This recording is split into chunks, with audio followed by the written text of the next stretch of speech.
Good morning students. हम इतिहास विषय में पेपर द्वितीय आधुनिक विश्व इतिहास की रूपरेखा के ऊपर चर्चा कर रहे हैं। आज का हमारा टॉपिक है प्रथम महायुद्ध। प्रथम महायुद्ध 1914 से 1918 के बीच में हुआ था और यूरोप की राजनीति में इस प्रकार की स्थिति बनी कि भविष्य में एक मतलब 20वीं शताब्दी के आरंभ से ही कि युद्ध होने की संभावना है।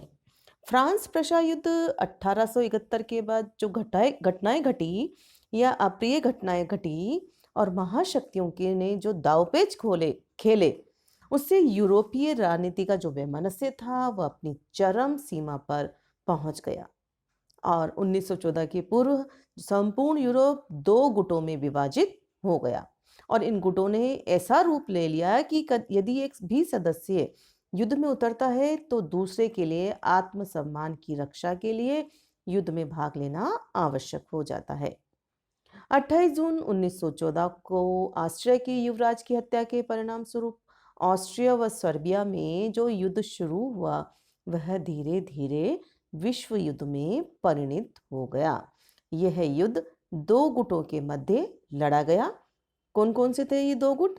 एक गुट मित्र राष्ट्रों का था जिसमें इंग्लैंड, फ्रांस, रूस, इटली, जापान, रोमानिया, यूनान आदि देश सम्मिलित थे और दूसरा गुट था धुरी राष्ट्रों का जिसमें जर्मनी, ऑस्ट्रिया, हंगरी, बल्गेरिया, तुर्की ये सब सम्मिलित थे। तो 1914 से 1919 तक जो युद्ध लड़ा गया ये मानव सभ्यता के लिए विनाशकारी सिद्ध हुआ। अब जब ये युद्ध हुआ तो इसके पीछे कोई कारण रहे होंगे। अब हम महायुद्ध के कारणों के ऊपर चर्चा करेंगे। पहला हमारा पॉइंट है दो गुटों का निर्माण। तो बिस्मार्क ने अपनी कूटनीति से क्या करा? अंतरराष्ट्रीय राजनीति में फ्रांस को बिल्कुल अकेला कर दिया।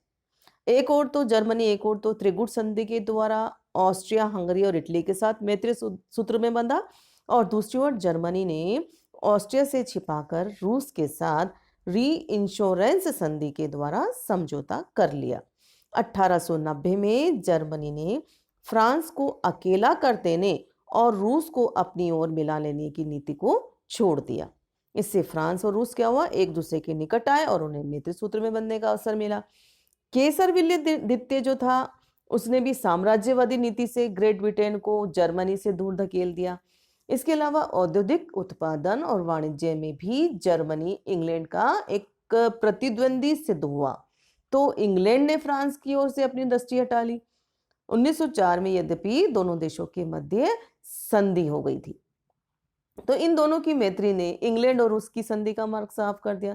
तो इस प्रकार जर्मनी द्वारा निर्मित त्रिगुट में के मुकाबले में इंग्लैंड, फ्रांस और रूस का त्रिगुट अस्तित्व में आया।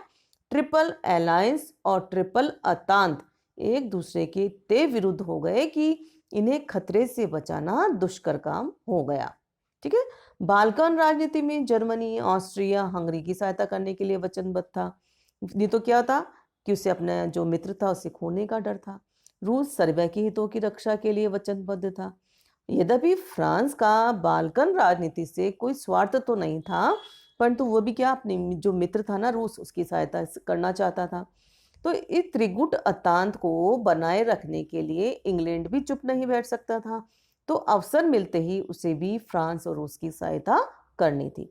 तो इस प्रकार ये जो दो गुटों का निर्माण हुआ जो ये प्रथम महायुद्ध का कारण बना। शस्त्रीकरण के लिए युद्ध दूसरा हमारा पॉइंट है। तो प्रमुख कारण था शस्त्रीकरण। शस्त्रीकरण मतलब शस्त्रों के लिए होड़ करना। 1860 में जर्मनी के हाथों से पराजित होने के बाद से ही फ्रांस ने क्या करा? अपनी सैन्य शक्ति को मजबूत करने का प्रयास कर दिया और इससे क्या हुआ? जर्मनी में बुरा प्रभाव पड़ा और उसने भी अपनी सैन्य शक्ति का विकास किया।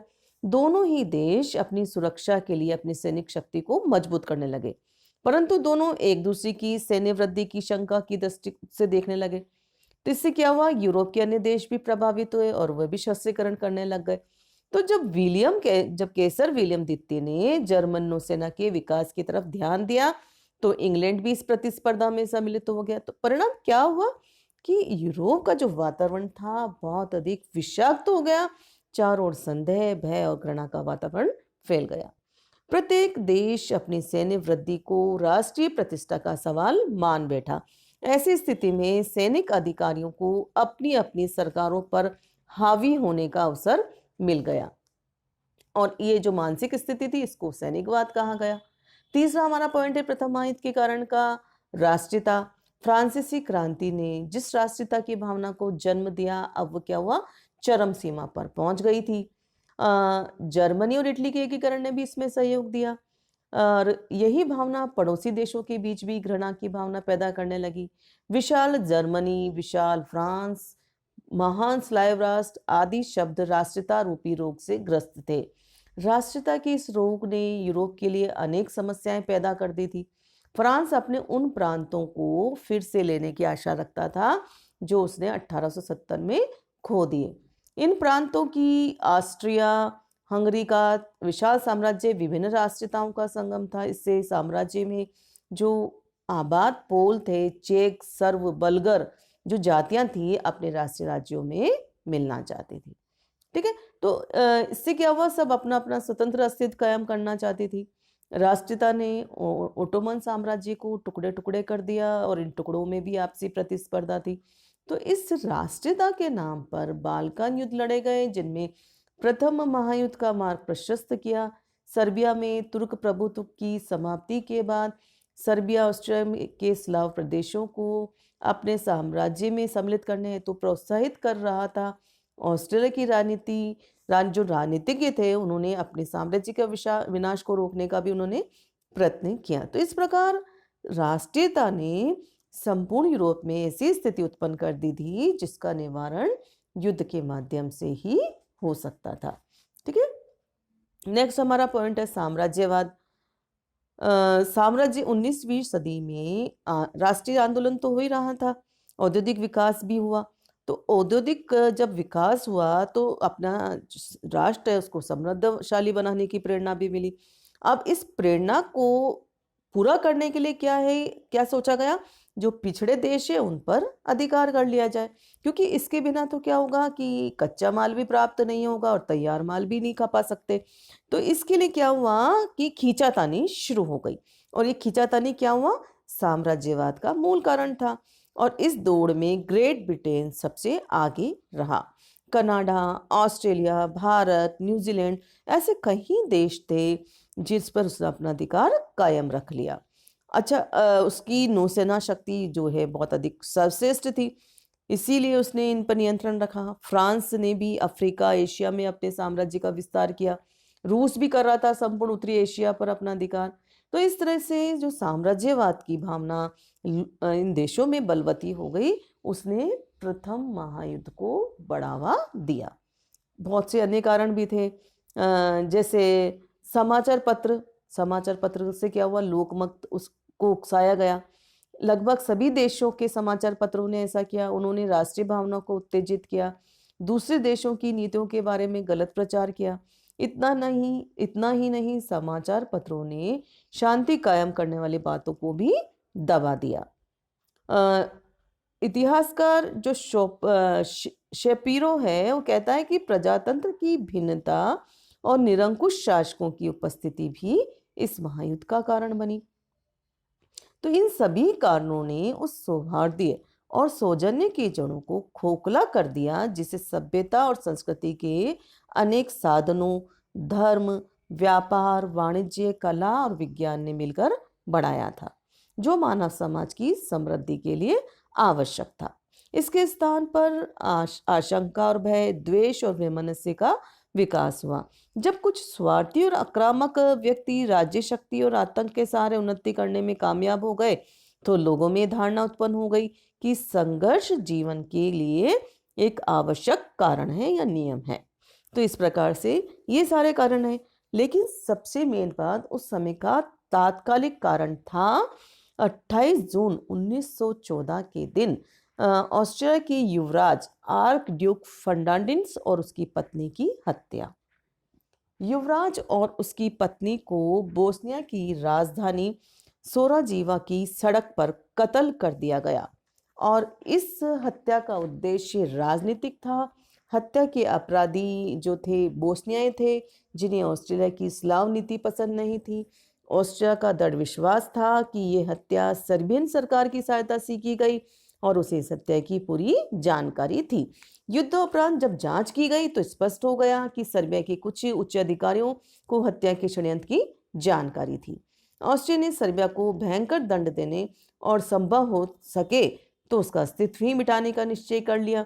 ऑस्ट्रिया को यह भी मालूम था कि 1908 की भांति इस बार भी रूस सर्बिया की सहायता के लिए तैयार रहेगा।